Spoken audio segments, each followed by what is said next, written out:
como todos saben, vamos a arrancar el módulo laboral, ¿sí? Que es el módulo 2. Bueno, esperemos que por la gente que hemos conseguido, que muy buena voluntad van a participar. Esperemos que nos vaya muy bien, que lo aprovechen. Puntualmente se los voy a presentar ahora. Hoy, bueno, el doctor Gonzalo Barciela, que lo voy a presentar ahora. Luego el jueves 28 va a hablar el doctor Jorge Danzi sobre extinción de contrato de trabajo por fuerza mayor, falta o disminución de trabajo en el marco de COVID-19. El martes 2, todas las 17 horas, dentro de este espacio de derecho a domicilio de FUNPEDER, la doctora Nadia García, que va a hablar de la extinción del contrato de trabajo por jubilación del trabajador. Y el jueves 4 de junio vamos a tener al doctor Julio Grisolía y con posterioridad al doctor Matías Sotulo Piñeiro. Así que bueno, eso va a ser el contenido de cómo comienza este módulo de derecho laboral. Así que bueno, como les dije, arrancamos el módulo de derecho laboral en FUNPEDER. Como siempre dice Matías cuando presenta el espacio, somos 4 abogados, Nadia García, Noelia Roger y Matías Soturio Piñeiro, que bueno, estamos tratando de proponer actividades académicas desde este espacio, desde este pequeño espacio y en este contexto en el que estamos todos confinados. En algunos lugares se va liberando un poquito más para aportar algo y todos se puedan llevar. Pero bueno, le voy a dar entrada al doctor Barciela. Que ahora va a entrar. Bueno, hablé con el doctor Barciela y le pregunté cómo querés que te presente. Él me dijo simplemente juez del trabajo. Él, él- Hola Gonzalo, ¿cómo estás? Este, el doctor Gonzalo Barciela es juez del Tribunal de Trabajo número 1 de San Miguel. Pero bueno, vamos a hacer esa presentación escueta simplemente. Hoy nos va a traer un tema súper interesante. Nos recontra agradecemos por formar parte del espacio. Es la prueba de la motivación discriminatoria en el despido. Así que bueno, estaremos formalmente, Gonzalo. ¿Cómo estás? Bien, bien. ¿Se escucha bien? Yo te escucho perfecto. La gente, a ver. Bien, Yo perfectamente. perfecto. ¿Cómo te toma el tema? Bueno, dale. Porque capaz se corta un poquito, pero sigue bien la transmisión, ¿no? Perfecto. Bueno, si querés, para evitar Buenísimo. interferencia y demás, te escucho. Puedes comenzar cuando quieras. Dale, dale. Arrancamos, si te parece. Buenísimo. Dale. Arranque. Estamos con la organización familiar. Está perfecto. Estamos todos igual. Estamos todos igual. Nada, Es así. está complicado. Entre tribunales y cosas. Pero bueno. Bueno. Espérame. Bueno, dale. Dale, Ahora sí. entonces sale. No, entre la tablet, la PC, los teléfonos ya estamos. Y los libros. Mucho trabajo en el tribunal. Bastante, sí, la verdad que muchísimo. Pero hasta, Yo me pongo a hacer eso. salvo lo que son las audiencias de vista de causa, que son las testimoniales y la confesional, el resto se está haciendo todo. Pero Listo, bueno, chico. por suerte, eso en provincia de Buenos Aires, ¿no? Sí, sí. Y otras audiencias remotas y demás. Pero bueno, vamos, hay mucho trabajo, pero vamos bien. Así que Me bueno. imagino. Bueno, perfecto. Si les parece, arrancamos. Arrancamos nomás. Dale, dale, dale. Medio raro. Bueno, la idea, como decía Patricio, es el tema de la charla para compartir con ustedes, es la prueba de la motivación discriminatoria. Y antes que nada, bueno, vamos a hacer un breve raconto respecto a algunas cuestiones de derecho probatorio, ¿no? Principalmente, tener en cuenta eh, lo primero, que sería parte de la teoría general del proceso, no es cuando estamos discutiendo un proceso de conocimiento, un proceso contencioso, que hay tres dimensiones muy importantes que tienen que ver con los fines que le asignamos al proceso. ¿Qué quiero decir con esto? Primero, hay una dimensión, por llamarlo de una manera, que es epistémica. ¿Qué quiere decir esto? Que nosotros le asignamos al proceso la misión institucional, ¿no?, de establecer la verdad. Una verdad que, como dice, por ejemplo, el profesor Ferrer Beltrán, la verdad es o no es. En este sentido es absoluta. Entonces dice, no es que la verdad es relativa. La verdad es o no es. En términos, él dice, ontológico. ¿Qué quiere decir? O algo es verdadero o no lo es. Ahora, distinto es los grados de probabilidad o certeza que adquiere esa afirmación verdadera, que es una cuestión epistemológica, ¿sí? Una cosa es si una afirmación es o no verdadera, y distinto es el grado de corroboración que tiene eso en base a la información que se fue recolectando a través de la producción de diversos medios de prueba en el proceso. Esto tiene que ver con la función epistémica. Después hay una función axiológica, valorativa. ¿Qué quiere decir? Nosotros buscamos la realización de la justicia como valor. Y esto está directamente vinculado con la función epistémica. ¿Por qué? Porque hay un profesor italiano, Giulio Iberti, que dice lo siguiente: ¿qué justicia puede alcanzarse en el proceso a partir de premisas falsas? Entonces, la dimensión epistémica y la dimensión axiológica están directamente vinculadas. Y después tenemos una dimensión pragmática. La dimensión pragmática, por llamarlo de alguna manera, ¿no?, es aquella que apunta o nos dice que el fin del proceso es, como decía Nino, ¿no?, disminuir el conflicto aumentando la cooperación, o sea, alcanzar una solución al proceso. Esto no quiere decir que sea cualquier solución, pero uno podría decir, una decisión razonablemente fundada. En este punto no pierde, digamos, peso la dimensión de la verdad, la dimensión epistémica, pero es una idea de una verdad más como aceptabilidad racional. ¿Qué quiere decir? Que tiene más en cuenta aspectos retóricos, o sea, de la posibilidad de convencer de que la solución, ¿sí?, convence a las partes, ¿sí? Que esto es importantísimo. Ahora bien, en este punto, nosotros siempre tenemos que tener en cuenta que el derecho tiene, a su vez, dos dimensiones, ¿no? Lo que dice Atienza. Una dimensión autoritativa, que es, nosotros básicamente estamos involucrados en el funcionamiento de las normas, y a su vez una dimensión argumentativo-valorativa. Esta dimensión argumentativa o valorativa a lo que apunta es a la realización en la mayor medida posible, en base a las condiciones fácticas y jurídicas, podríamos decir, en el proceso de los derechos fundamentales. Y en esto tiene que ver principalmente la cuestión de la prohibición de discriminar y a su vez la gravitación que tiene el principio de igualdad. ¿Hasta acá vamos bien? Perfecto. Bien. Bueno. Entonces, en este punto lo primero que surge es, ¿y quién tiene que probar o quién va a probar? Ahora, cuando yo en el proceso me pregunto quién tiene o quién tenía que probar, el problema es que yo estoy asignando posiciones probatorias fijas. Y en realidad lo primero que sabemos es que la prueba en el proceso se adquiere con independencia de quién haya ofrecido tal o cual medio de prueba, ¿sí?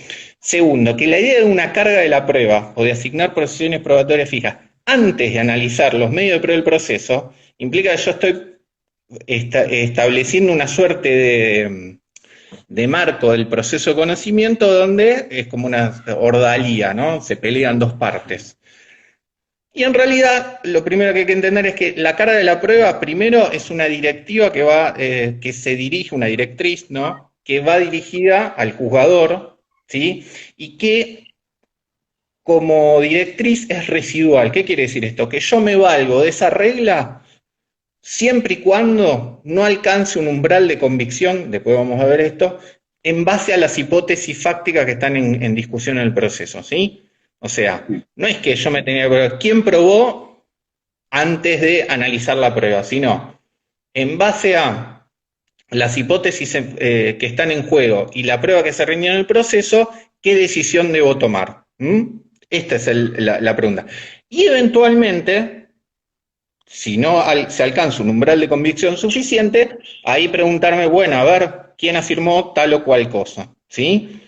Que eso sería, por eso decimos que es la carga es residual. Por eso no hay obligación tampoco de rendir la prueba. ¿Qué quiere decir esto? A nadie le van a colocar astraintes para que impulse un medio de prueba, ¿sí? Que ofreció. En realidad, cuando se habla de cargas, se está hablando siempre, ¿no? Esto dice el profesor Carbone de Santa Fe. Estás hablando de un imperativo procesal colocado en el propio interés. Entonces, quien eventualmente no observó ese imperativo, carga con una consecuencia gravosa. ¿Cuál es? Que no se tenga por acreditada tal afirmación. Porque esto es importante entenderlo. No, los hechos, en realidad, son o no son. Lo que son verdaderos o falsos son las afirmaciones relativas a esos hechos, ¿sí? Las afirmaciones que son objeto de los hechos del proceso. Entonces, lo que nosotros discutimos en el proceso son afirmaciones, hipótesis fácticas. Esos enunciados son respecto de los cuales yo puedo predicar verdad o falsedad. Ahora, ¿los hechos son o no son? ¿No? Esto lo dice Cárcova en un artículo muy lindo que se llama Ficción y verdad en la escena del proceso. En eso es bien claro. Entonces, tener en cuenta esto. Ahora, a su vez, en relación a la carga de la prueba, lo que hay que tener en cuenta es que la carga de la prueba es una regla residual, pero después se desprende otro principio, que es lo que nosotros podemos llamar la carga de producir evidencia, que está íntimamente vinculada al principio de colaboración. Y esto está relacionado con la posición probatoria. Y la posición probatoria está vinculada a la capacidad o a la posibilidad que tiene determinada parte para acceder a un medio de prueba, si está en mejores condiciones. Esto es ex ante, o sea, antes del proceso, ¿sí? Y a su vez después tiene una manifestación interna que es esta, la del principio de colaboración, ¿sí? ¿Qué quiere decir? Que el principio de colaboración es una regla interna del proceso que lo que yo valoro es la conducta de la parte, ¿sí?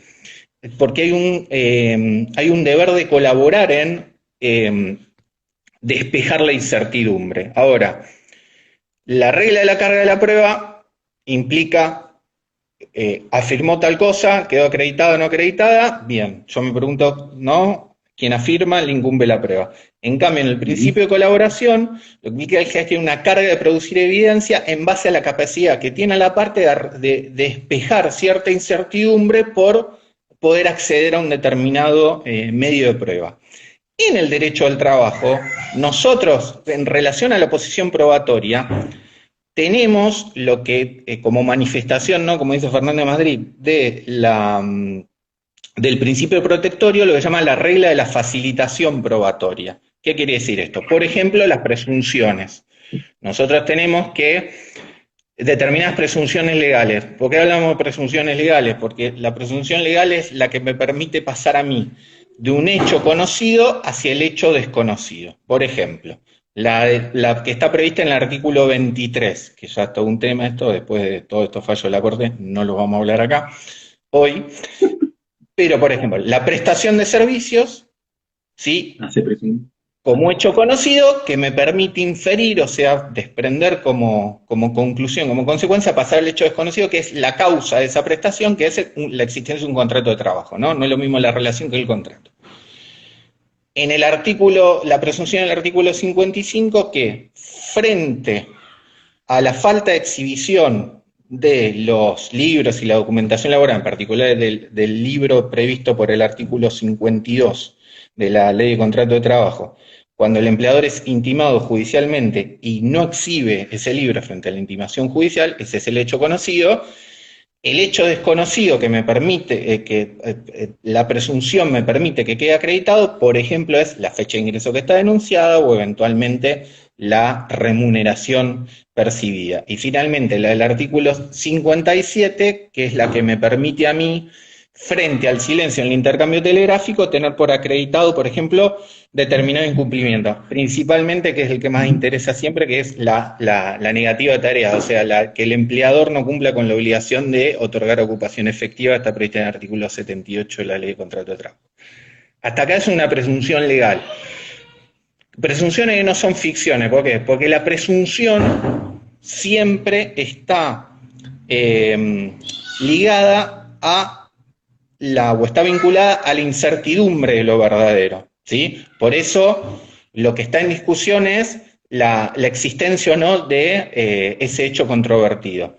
La ficción, en cambio, se basa o está anclada en, como decía Enrique Marí, la certidumbre de lo falso. Por ejemplo, el viejo artículo 21 del Código Civil, que decía que la ley se reputa conocida por todos. Nadie es capaz de conocer todas las leyes. Ahora, el error de derecho claramente es inexcusable, ¿no? Nadie puede decir, yo no sabía que no se podía pasar el semáforo en rojo. Sería una mala defensa, ¿no? Bueno, claramente eso es una ficción, o sea, se basa en la certidumbre absoluta de lo falso. Varios ejemplos, pero bueno, no vamos a charlar hoy de Marí.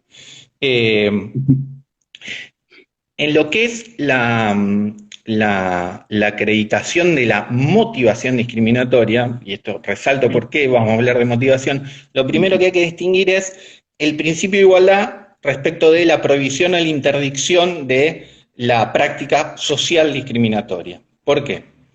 Porque el principio de igualdad y la interdicción de la discriminación no son dos formas distintas de nombrar lo mismo, sino que son dos institutos jurídicos que imponen consecuencias diferenciadas por razón de estructura. ¿Qué quiere decir todo esto por razón de estructura?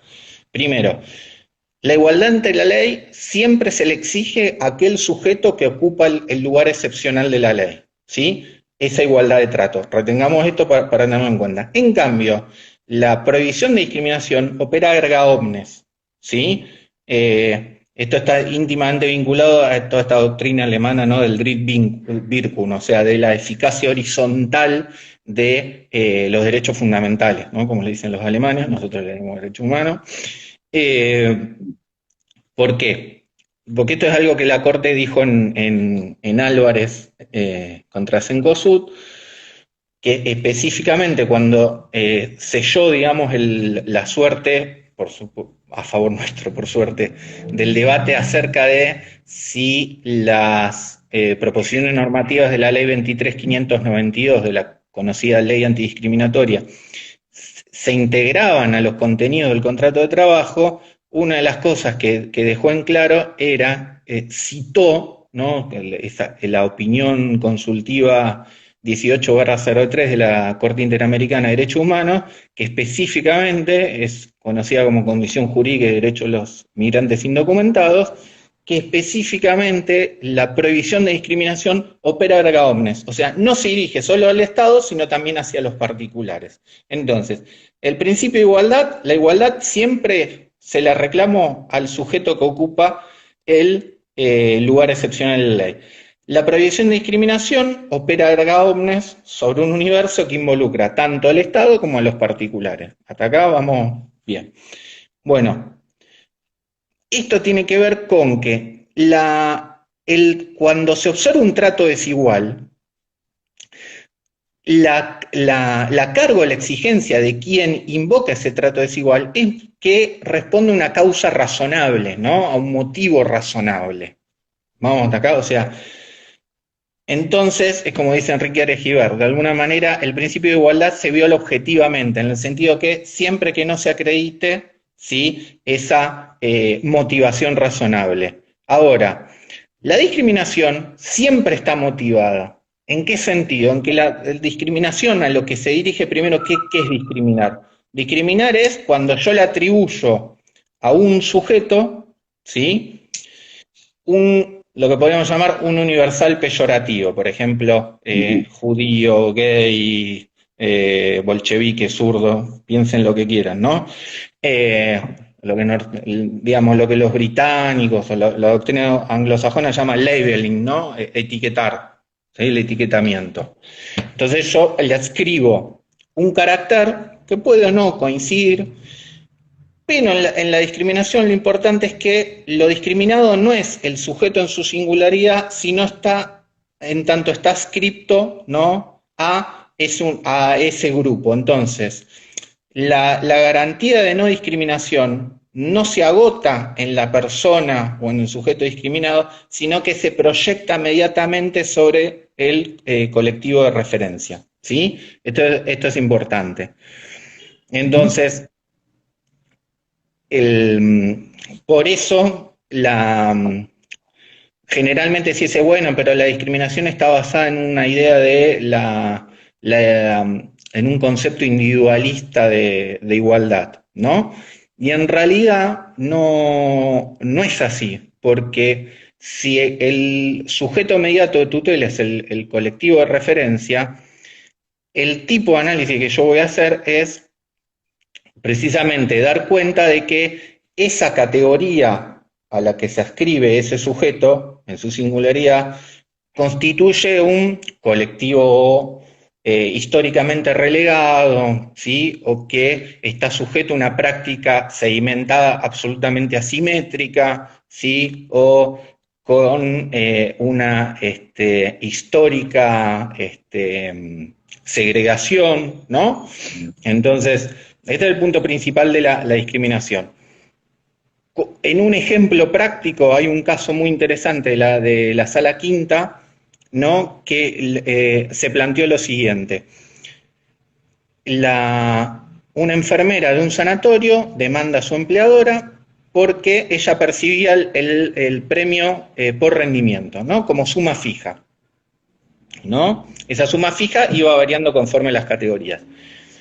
Porque decía que en otro sanatorio, otro establecimiento de su mismo empleador, que estaba ubicado en otra zona, los dos estaban ubicados en la Ciudad Autónoma de Buenos Aires, pero uno estaba en Once y el otro en Palermo. La trabajadora que percibía el premio por rendimiento estaba en Once, ¿sí?, un determinado poder adquisitivo, y en el sanatorio que estaba ubicado en el barrio de Palermo, otro poder adquisitivo, por supuesto. Resalto esto porque va a ser el argumento de la empleadora. Percibían el premio por puntualidad y asistencia que se liquidaba no en una suma fija, sino que se correspondía al 20% del salario básico. ¿Sí? Hay una sustancial diferencia en esto. Ahora, lo interesante de esto, que lo que había quedado acreditado en el expediente era que lo que se tenía en cuenta para acceder al premio por rendimiento era la misma condición que había que cumplir para acceder al premio por asistencia y puntualidad, ¿sí? El juzgado de primera instancia consideró que había un trato discriminatorio, ¿sí? Y en realidad, cuando llegó a la Cámara lo que dijo es que en realidad acá no era una práctica discriminatoria, sino que lo que estaba exigiendo la trabajadora era igualdad de trato hacia su empleador. Lo que manifestaba, ya, entonces vamos a ver cuál es la razonabilidad de la distinción que esgrime o que está sosteniendo el trato desigual que plantea el empleador. Y el empleador dijo, miren, son dos establecimientos distintos, están ubicados en dos barrios distintos de la capital, con distinta población, son distintas tareas. Ahora, eso sostenía la empleadora, ¿no? Distinto poder adquisitivo y demás. Ahora, lo que consideró ahí la sala era que todo trato desigual en el plano de la relación de trabajo, que es por definición una relación asimétrica, implica que el trato desigual debe responder una razón funcional, ¿no?, en el ejercicio del poder de organización y de dirección, ¿no?, los artículos 64 y 65. Y que eso tiene un límite, que es el artículo 68, que es que el ejercicio de esos poderes que son exorbitantes al régimen común de los contratos tienen como límite insalvable la indemnidad del trabajador, de la persona del trabajador, ¿no? No el individuo, sino la persona o el instituto jurídico. Bueno, acá que se observa que la distinción no responde, no es razonable, en tanto y en cuanto los trabajadores de un establecimiento y del otro están sujetos al mismo poder heterónomo, ¿no?, que es el empleador. Entonces, ¿a quién le exijo el trato igualitario? Al empleador. ¿Quién debe dar razón fundada de su trato desigual el empleador. ¿Esa razón era atendible? No. Por lo tanto, ¿había discriminación? No, había trato desigual en los términos del artículo 81. Por eso confirmó la demanda en ese punto, ¿sí? La consideró procedente, pero por ejemplo no hizo lugar al daño moral, porque que si bien consideró que había un trato desigual, ¿sí? La Cámara sostuvo, ¿sí? No cualquier sala, que era la sala quinta, ¿sí? Entonces por esto digo, es interesante lo que dice, es que bien pudo la empleadora considerar que podía llegar a responder a razones funcionales, pero no se observa una intención o una motivación de privar de la remuneración a un grupo en o privilegiar a un grupo de trabajadores en detrimento del otro, ¿sí? Sino que la distinción, que el motivo que esgrimió para el trato desigual no era atendible, no era razonable, ¿sí? Entonces en este punto es distinto ya desde el vamos la posición probatoria cuando lo que vos invocás es un trato desigual y una eventual violación al principio de igualdad. ¿Vamos bien hasta acá? Perfecto. Bueno, la discriminación, a diferencia del trato desigual, siempre está motivada, ¿sí?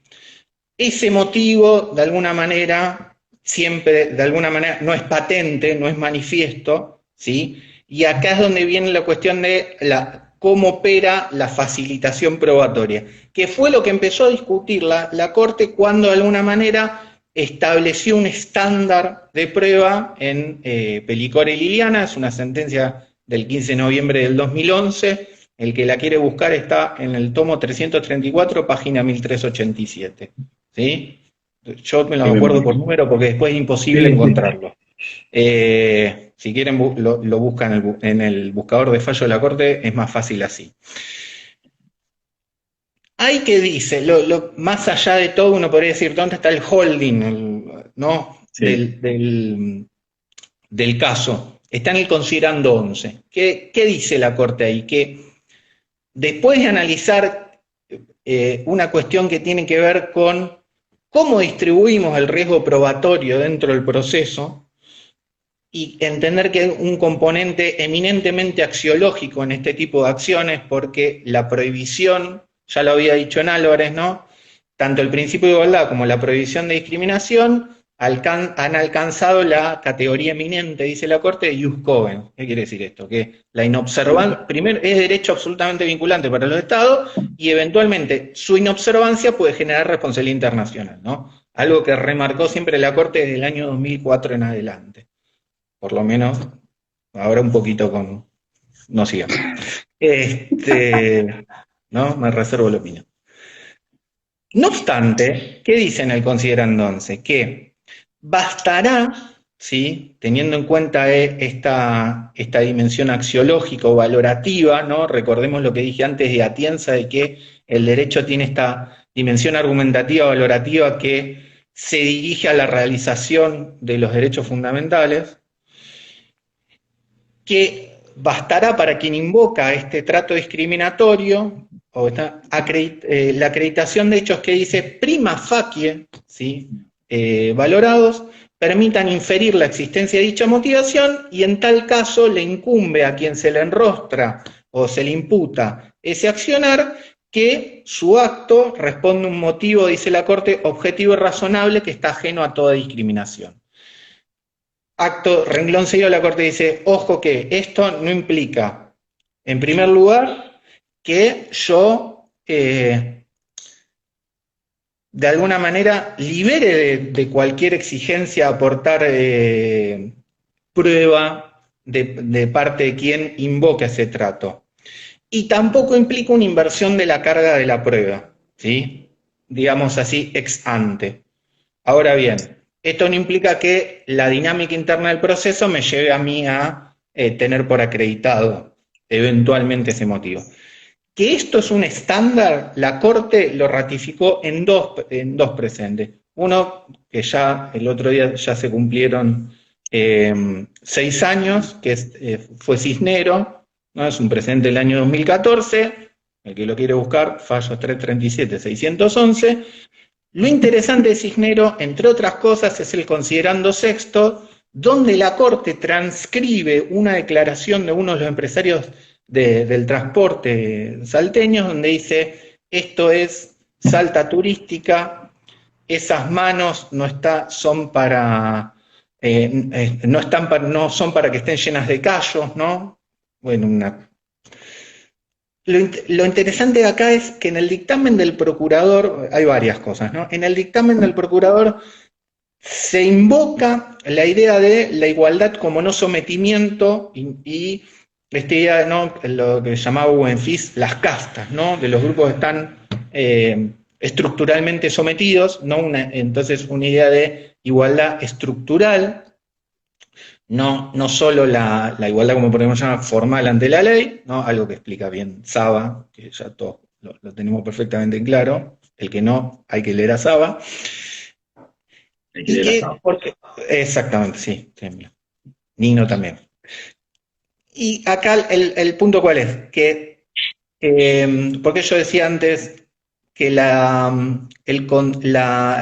discriminación, la prohibición de discriminación no está informada por un concepto individualista de igualdad, que para mí está informado por un concepto estructural. Porque lo que está detrás, y acá aparece también en Cisneros. En Cisneros dice el derecho a elegir libremente una profesión, ¿no? Que está vinculado al principio de autonomía niñano, ¿no? De la posibilidad del proyecto de vida, ¿no? Porque Nino, ¿qué decía? Que el principio de igual libertad, la igual libertad es precondición de el ejercicio de la autonomía personal. Pero esta autonomía personal, nosotros sabemos que cuando uno toma el texto del preámbulo, dice asegurar los beneficios de la libertad. Esa marca asegurar implica que la Constitución argentina, desde su preámbulo, no está adoptando ni un concepto negativo ni positivo de libertad, sino que lo que busca desterrar es cualquier tipo de vínculo despótico, o sea, cualquier tipo de interferencia arbitraria. Interferencia es porque estamos en el ámbito de las relaciones de coordinación. Ahora, cualquier tipo de interferencia arbitraria, ¿qué implica? Que lo que nos asegura el constituyente es la libertad como un estatus jurídico. ¿Qué quiere decir? Que no estemos sujetos a la contingencia de eventualmente encontrar una persona benevolente que me brinde un trato digno, sino de asegurarme ese estatus que tiene carácter eminentemente normativo frente a cualquier tipo de contingencia, ¿sí? Que de alguna manera es lo que hace la ley de contrato de trabajo, ¿sí? Entonces, ese estatus, esa idea de libertad como no sometimiento o no dominación, es tanto la que está informando el principio de igualdad como la prohibición de la práctica discriminatoria. Con lo cual, uno como otro abrevan en el mismo concepto de igualdad como no sometimiento. Ahora, ¿estamos bien? Vos decime si estoy hablando mucho. No, está muy bueno que traigas a colación el concepto de FIS y algunas perplejidades que nosotros vemos en las relaciones jurídicas que tienen que ver a veces con estas ficciones y a veces la mala utilización de términos, ¿no? Sobre todo me pareció muy interesante tu comentario al fallo anterior, de la Sala 5 de la Cámara Nacional, en relación a la diferencia que hay entre la igualdad de la ley y la violación de la igualdad de la ley y la prohibición de discriminación, y los dos conceptos de dónde vienen, porque a veces se utilizan de modo indistinto, ¿sí? Más allá después del concepto que hagamos de igualdad formal ante la ley del artículo 16, o si hablamos de grupos subjugados o excluidos, que es el supuesto del artículo 75, inciso 23, por ejemplo. Que acá, en el caso de Cisneros, por ejemplo, estamos hablando de una situación ex ante a la contratación, ¿sí? Y aparte del vínculo laboral que supone una desigualdad de armas, estamos hablando de una situación particular de un grupo subjugado o excluido o a un individuo perteneciente a un grupo subjugado o excluido que son las mujeres, básicamente. Sí, me parece que el marco teórico es perfecto para después el abordaje práctico. Eso es lo que quería. Sí, porque no es lo mismo lo que vos vas a analizar que es lo que tiene que quedar acreditado o no eventualmente. teniendo en cuenta siempre esto, ¿no? Que nosotros estamos discutiendo sobre afirmación. Entonces, ¿esto también qué implica? Porque esto tiene que ver también con algo que pasó en Pelicori, ¿no? Cuando llega el caso de Pelicori, de la Sala 3, la Sala 3 había dicho, bueno, no, cuando invocás un trato discriminatorio, vos necesitas una prueba absolutamente convincente y demás. Acá la Corte dice, no, acá hay una dimensión eminentemente axiológica, hay que facilitar la posibilidad de que quien invoca sin dispensarlo de la carga que siempre es residual, no está antes de la producción de la prueba, sino eventualmente después del examen y la valoración de la prueba. Ahora, ¿qué es un estándar y por qué digo lo de estándar? Porque vos después, acá no termina la historia, hay otro fallo más de la Corte que es muy importante, Varela con disco, ¿no? Lo pueden buscar, es del año 2017, este es tomo 341, página 1106. Agarran considerando noveno, y la Corte dice, nosotros establecimos un estándar. Ese estándar es el que mencioné antes, ¿no? Bastará la acreditación de hechos que prima facie evaluados permitan inferir la existencia de tal motivación y eventualmente le incumbe a quien se le enrostra ese accionar discriminatorio acreditar que responde a un motivo objetivo o ajeno o razonable, ajeno a toda discriminación. ¿Sí? Ese sería el estándar. Ahora bien, la Corte lo menciona, lo elabora así, después dice, bueno, esto hay que valorarlo conforme la sana crítica. Ahora, el chiste clásico, bueno, nosotros tenemos íntima convicción en el procedimiento laboral, que también es un problema, son lo que se llama sistemas de libre valoración. Son eminentemente subjetivos, ¿no? A veces uno dice, es mi íntima convicción. Uno dice, bueno, hay que pronunciar una sentencia razonablemente fundada, está todo bien, pero la prueba y el estándar probatorio, ¿qué te exige? Lo primero que te exige es la exposición de criterios, ¿sí?, de justificativos del acervo probatorio de la prueba que se reunió, que sean intersubjetivamente controlables. ¿Qué quiere decir? Que la razonabilidad de la decisión apunta a la justificación, no a la reconstrucción de cómo llega a la decisión, ¿no? O sea, como decía el realismo americano más, digamos, más extremo, ¿no? Primero llega la decisión y después uno ve a ver cómo construye las razones, ¿no? No Holmes, pero algunos otros. La idea ¿cuál es? Que en realidad, cuando hablamos de un criterio intersubjetivamente controlable, primero, no implica un sistema de la prueba tasada, es decir, con cuántos indicios vos llegás, ¿sí?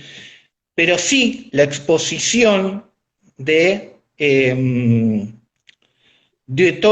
razonamiento, no como el camino, sino la estructura que te permite a vos justificar, ¿sí?, por qué arribaste a esa decisión. Este es un problema porque generalmente nosotros la prueba la pasamos en procesal, casi nunca, bueno, yo soy de la UBA, no vimos teoría de la prueba, menos razonamiento probatorio, y por ejemplo, cuando veíamos en teoría general del derecho, el razonamiento, decíamos, sí, el razonamiento deductivo, el razonamiento inductivo. Ahora, ¿qué tipo de razonamiento es el razonamiento probatorio? Uno diría, ¿deductivo? Y es muy difícil, ¿por qué? Porque ¿cuál es la condición del razonamiento deductivo? Que la inferencia, o sea, la operación por la cual paso de la premisa o premisas hacia la conclusión, se desprende en forma necesaria, ¿sí? Yo digo, todos los hombres son mortales, Sócrates es hombre, por lo tanto, Sócrates es mortal, ¿sí? Primero, la conclusión se desprende necesariamente, ¿sí?, de estas premisas. Un razonamiento requiere una o más premisas, ¿sí? Ahora, Descartes, por ejemplo, ¿no? Cogito ergo sum, pienso, luego, no después, sino en consecuencia, existo. La conexión es necesaria. Después, en el silogismo, ¿no?, del amigo Sócrates, no estoy aportando información. La conclusión no me aporta más información que la que ya tenía las premisas, la que ya está contenida.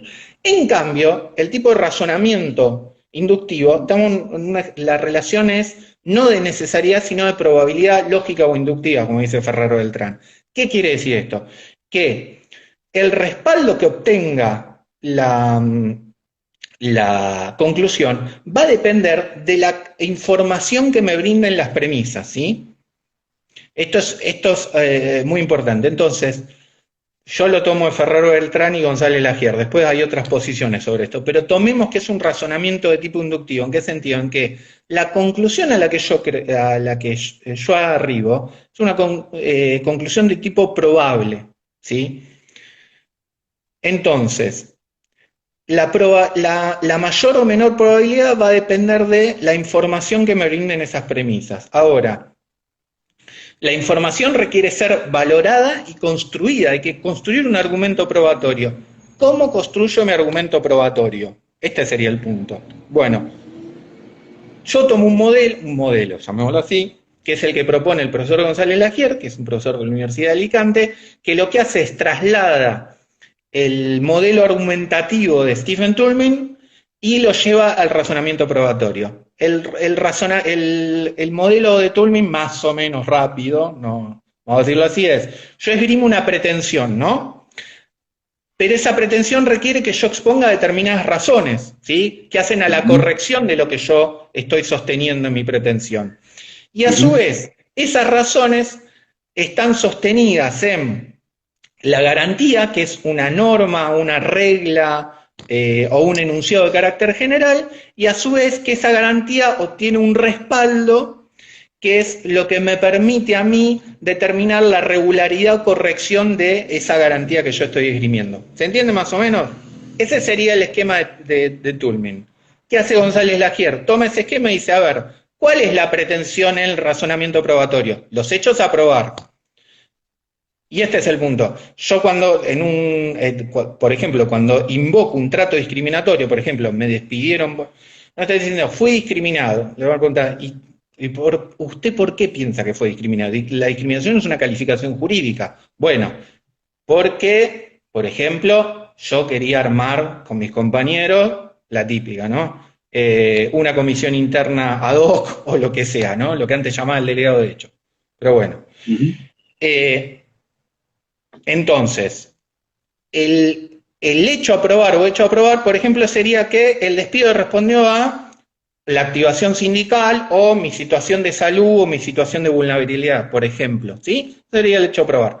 ¿Cuáles son los hechos probatorios? Las razones son los hechos probatorios, las afirmaciones que yo logré acreditar. ¿Vamos bien hasta acá? Por ejemplo, si yo quiero acreditar que el despido respondió a la activación sindical, que la participación del actor en ese tipo de actividades, la existencia de una situación de hostigamiento de parte del empleador hacia directo o indirecto, ¿no? Por llamarlo de alguna manera, y una serie de cuestiones que lo que permiten determinar es lo que la Corte estableció en Mosca, ¿no? Aquel célebre presente, que es la presunción de materialidad. En Mosca era un caso de daños y perjuicio, ¿sí? Donde lo que estaba en discusión de alguna manera la acreditación o la inferencia en realidad del nexo de causalidad. Mosca es muy importante. Bueno, el que quiere lo busca, fallos 330-563. Es buenísimo y tiene una adenda. Que Arrey es más que nada para daños porque discute el tema del factor de atribución objetivo y subjetivo, que Arrey es 340-1940, es un voto muy lindo, 2 votos. El de Maqueda y el de Lorenzetti en particular, ¿no? Que hace una explicación muy interesante de la concepción del derecho de daños que hay atrás y la función resarcitoria que hay atrás del Código Civil y Comercial de la Nación.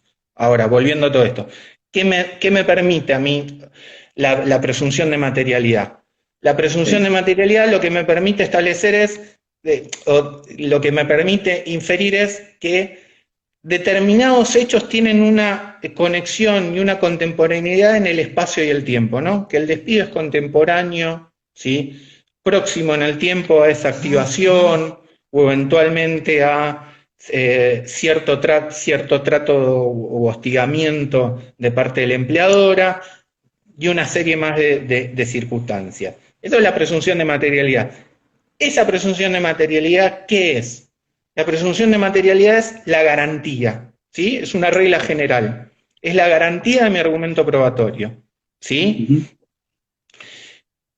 Después, el respaldo, ¿qué sería? El respaldo sería determinados precedentes judiciales que lo que te vienen determinando es que cuando un despido se produce cercano en el tiempo, contemporáneo, a cierta activación sindical, en general esos despidos responden a eso. Les voy a dar ¿tenemos tiempo? Tenemos 13 minutos más.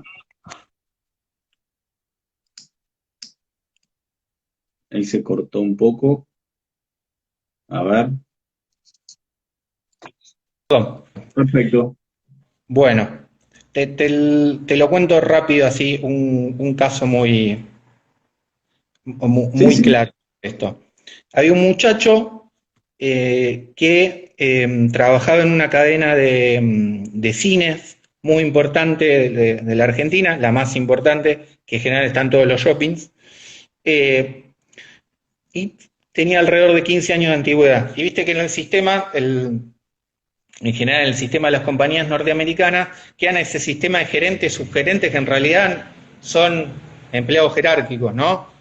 Sí. Que por el tipo de tareas que le asignan, quedan fuera de convenio, pero no quedan fuera de convenio por la voluntad de alguna de las partes o la voluntad concurrente de las partes, sino porque no hay tipicidad, o sea, ¿qué quiere decir esto?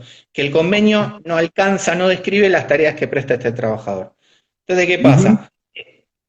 Generalmente es como una suerte de compensación simbólica, ¿no? O sea, por ejemplo, le dan un grupo de chicos generalmente son más chicos que ellos, para dirigir y demás. Son estas cuestiones, ¿no? Generalmente los fidelizan de esa manera. Le sacan la chomba y le ponen camisa, ese tipo de cosas. Bueno, este es un empleado ejemplar, ¿no? 15 años, ninguna sanción, nada. ¿Qué pasó? Se activa la negociación colectiva y ¿qué pasa? Que la compensación simbólica y material, que era esa diferencia no salarial, implica que cada vez más sus subordinados se acerquen o hasta superen su salario. Y estamos hablando de trabajadores que no les pagan horas extra, que trabajan más de 12 horas porque tienen ese régimen de trabajo de los cines, es muy prolongado, es extenuante, aunque no parezca. Digamos, aparte hacen de todo, vieron que limpian la caja, hacen de todo. Son 3 manejando un cine. Bueno, ¿qué se le ocurrió a este muchacho? Dice, bueno, a ver, yo quiero que me aumenten el sueldo, empleado ejemplar. Entonces, ¿qué hace? Había un amigo de una cadena, de un comercio al lado, que estaba afiliando al sindicato de jerárquicos de comercio, que fue el que generó todo el despelote de Álvarez con Cencosud. Por supuesto que no tenían nada que ver en la actividad de espectáculos públicos con el sindicato. Pero bueno, comienza a ir a reuniones, hacían las reuniones en el patio de comida del shopping, con un conjunto de compañeros, y se postula. La empleadora le dice, usted no tiene derecho porque no tiene nada que ver esto con nosotros, ¿sí? No tiene nada que ver la actividad de comercio, ¿sí? Ni este sindicato de jerárquico, con la actividad de espectáculo. Le reconoce que no hay convención colectiva de trabajo para ello. Y sobreviene, un día antes de esta elección, sobreviene su despido, que es por escritura pública. Va un escribano a la casa y lo anoticia que estaba despedido por reestructuración funcional y demás.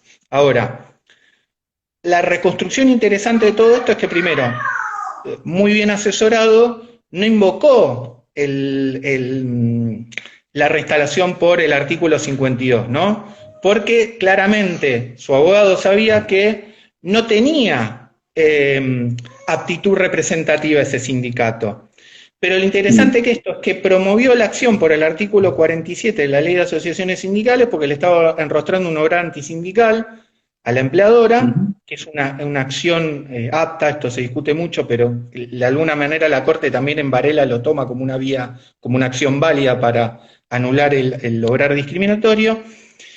Y entre las cosas interesantes que surgieron fue que el núcleo de la cuestión era que, más allá del desacierto que tenía este trabajador y el conjunto de sus compañeros en buscar una asociación profesional de trabajadores representativa de su categoría, no había ninguna duda que él quería fomentar o promover y defender el interés colectivo de su categoría, ¿no? Lo jerárquico de lo fuera de convenio, digamos, de esta cadena de cine. Con lo cual, después quedó acreditado en el expediente que efectivamente su despido, esto también en un sobrevino a causa de esta razón, ¿no? Que respondía a la activación sindical dentro del establecimiento. ¿Qué es lo que dicen? Por eso también nosotros siempre hacemos hincapié en que el despido discriminatorio no hay que tarifarlo, o sea, como dice la Corte en Álvarez, ¿no? No hay que otorgar una compensación, algo en lugar de otra cosa, sino que son remedios que lo que permiten es otorgar aquello mismo de lo cual alguien fue desprovisto, ¿no? O lo que llamamos nosotros la reparación in natura, no en especie. Pero, digamos... Que tampoco ocurre, digamos, básicamente. No, bueno, la Corte después agarró en ceja con fate y dijo, acá no se tarifa. Pensemos si vos le decís a alguien, tarifame el daño ambiental. O sea, déjame seguir contaminando, pero yo pago. Esto pasa generalmente con los grandes empleadores. A los grandes empleadores no es que les cuesta la tarifa, no les interesa pagar mucho por tarifar el despido discriminatorio. Lo que no les interesa es lo que se discuta el mando del capital, ¿sí? El poder de dirección y organización. Este es el punto de por qué. Por eso la discriminación está ligada al ejercicio de la libertad, al mantenimiento de un estatus jurídico. Digamos, ahí la pregunta, ¿y cómo probó que lo desvincularon por actividad sindical? Esto es por la presunción de materialidad. ¿Qué quiere decir? Se acredita una serie de hechos probatorios que había reuniones, que aparte, bueno, eso también quedó acreditado en el expediente, esta fue buenísima, quedó acreditado que al amigo del trabajador, del actor, que era el del otro sindicato, el del jerárquico, lo agarró el gerente del trabajador y le dijo, a fulanito y a todos, ustedes no tienen nada que hacer acá, quedó acreditado eso, ¿no? No tienen nada que hacer y los vamos a echar a todos. O sea, a ver, pero lo interesante de esto también hay que tener en cuenta algo. ¿Vieron cuando hablan de prueba directa o indirecta? Toda prueba es indirecta. ¿En qué sentido? En que yo no tengo un acceso inmediato, ¿sí? La inmediación tiene que ver con la recepción del medio probatorio, ¿sí? Pero no un acceso inmediato a los hechos. Yo estoy lidiando con las afirmaciones de una u otra parte, ¿sí? Entonces hay que ver cómo yo reconstruyo el argumento y le otorgo mayor carácter más plausible a una u otra hipótesis, ¿sí? Pero la motivación como tal es una inferencia a partir de una serie de elementos que yo voy reuniendo. Entonces, esos son los hechos probatorios, ¿sí? Esa serie de elementos. Volviendo al tema. 5 minutos. Sí, quedan 5 minutos. Perfecto. Dale. Digamos, los hechos probatorios son mis razones, que a su vez tienen una garantía en una serie de presunciones, ¿sí?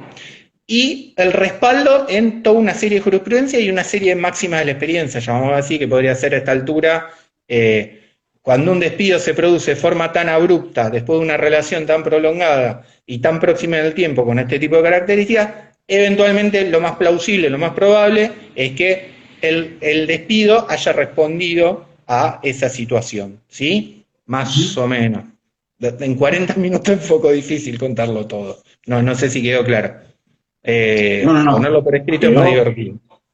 Claro, está muy claro. Es muy interesante lo que comentás vos, ¿no? O sea, a veces que uno tiene la sensación, bueno, no uno, pero escucha a veces los abogados que dicen, bueno, te acredito 2 cositas y listo, ¿sí? Como una cosa de, bueno, por ahí con el tema de la tutela sindical es un tema más árido, pero cuando tenemos otro supuesto de discriminación, todos dan por entendido que, bueno, te acredito 2 cosas y me olvido. Y está bueno analizar cuál es la ténesis atrás de esto, qué es lo que tiene que hacer el juez, y también analizar la cuestión argumentativa y argumental, ¿sí? De cómo se baja de la resolución una lógica propia, ¿sí? Que responda a los parámetros jurídicos. O sea, me parece muy bueno ese punto. ¿Querés 2 minutos más cerrarlo? Después nos seguimos y bueno. No, yo estoy bien. Aparte, acá no es como el Zoom, ¿no? Para interactuar. Yo realmente lo que sí les quiero agradecer muchísimo, ahí la más chiquita está Sí, sí, con sí. el gato. Yo les quiero agradecer muchísimo la oportunidad y la verdad que está buenísimo. Aparte que este tipo de actividades son federales, ¿no? Sí, Virtuales, pero son federales, ¿no? Que estemos en esto tan, digamos, a pesar de la distancia, conectados por estas cosas, y yo la verdad que estoy súper agradecido de la oportunidad, y bueno, nos faltará, la próxima lo ponemos por escrito y circulamos algo. ahí el doctor Aquino, si querés 2 minutos, escribe algo. Dice, la postulación normativa del artículo 9, ¿qué incidencia tiene en este ámbito temático? Dice. Y sí, es una expresión de la facilitación de la prueba. Lo que pasa es que todo el 9 hay una jurisprudencia muy, muy restrictiva que te dice, tiene que ser una duda razonable, casi como la del, más allá de toda duda razonable. Bueno, la duda tiene que ser, digamos, tiene que estar expuesta. Lo que pasa es que es un criterio eminentemente subjetivo, ¿sí? Pero no obstante, el 9 quedó claro que antes era una cuestión de derecho, decían, se aplica también en la cuestión de razonamiento probatorio. Pero yo no veo ningún inconveniente. Totalmente. Bueno, yo para que no se corte abruptamente, nada, te quiero recontra agradecer. Todos estamos con este tema familiar y eso, y a veces nos cuesta un poco esto, pero valoro un montón, me parece tu perspectiva, tu visión, la manera en la que encarás los temas es muy profunda y es atípica, digamos, también. Tenés muchas cosas para aportar, desde la argumentación jurídica y eso me parece muy importante y espero que te podamos tener en otra oportunidad también, con mucho tiempo de anticipación, porque nos encanta. Así que te agradezco un montón. Antes que se corte, el jueves nos vamos a encontrar con Jorge Anzi a las 17 horas también. Así que, bueno, Gonzalo, un abrazo enorme. Espero un abrazo que todos les a todos. Y esto en una semana se sube a YouTube también. Así que nos vemos, Gonzalo. Dale, un abrazo grande. Gracias, Pato. Chao.